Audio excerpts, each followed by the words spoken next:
एक छोटी सी कहानी आप सबके लिए। मुंबई के एक पार्क में एक लड़का उदास बैठा कुछ सोच रहा था। वो किसी बात को लेकर दुखी था। बीच बीच में वो रोने लगता और फिर कुछ सोचने लगता। तभी एक बुजुर्ग पास आकर बैठे और उदास के कारण पूछे। लड़के ने बताया कि मैं बहुत परेशान हूँ। मैंने एक व्यवसाय किया जिसमें मुझे 10 लाख रुपए का नुकसान हो गया।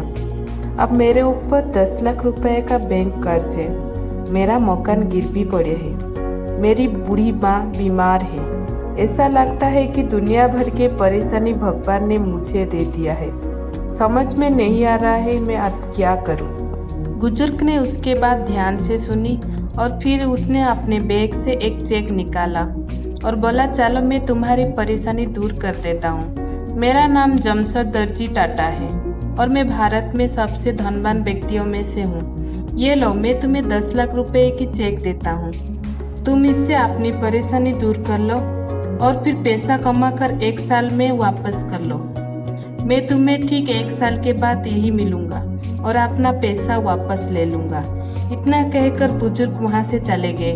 लड़का अवाक रह गया।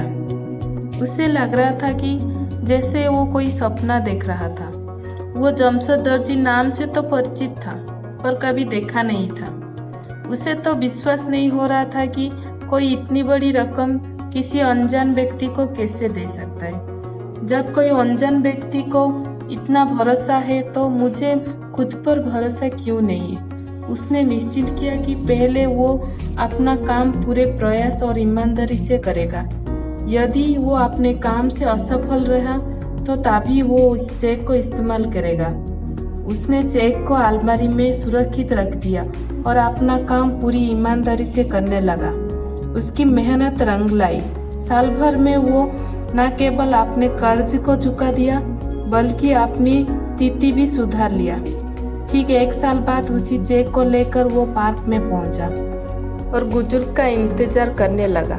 तभी वो बुजुर्ग आते दिखे। लड़के ने बड़े सम्मान से अभिवादन किया और चेक बढ़ाकर कुछ कहना चाही था कि तभी एक नर्स आकर बुजुर्ग को पकड़ लिया और ले जाने लगा। लड़के ने नर्स से पूछा, क्या हुआ? नर्स ने कहा कि ये पागल व्यक्ति है और खुद को अपना नाम जमशेद दी टाटा बताता है और खुद को एक देश का बड़ा बिजनेसमैन समझता है। बार बार पागल खाना से भाग जाता है। ये सुनते ही लड़का अवाक रह गया। जिस चेक ने उसके सोए हुए आत्मविश्वास को जगाया और जिसकी बदौलत उसने फिर से अपना करियर बना लिया और अपना कर्ज चुका लिया, वो चेक फर्जी था। ये स्टोरी से हमें ये शिक्षा मिलती है कि हमेशा खुद पर भरोसा रखना चाहिए। छोटी छोटी बातों में हमें हिम्मत नहीं हारना चाहिए, तभी हम हौसले की उड़ान भर पाएंगे।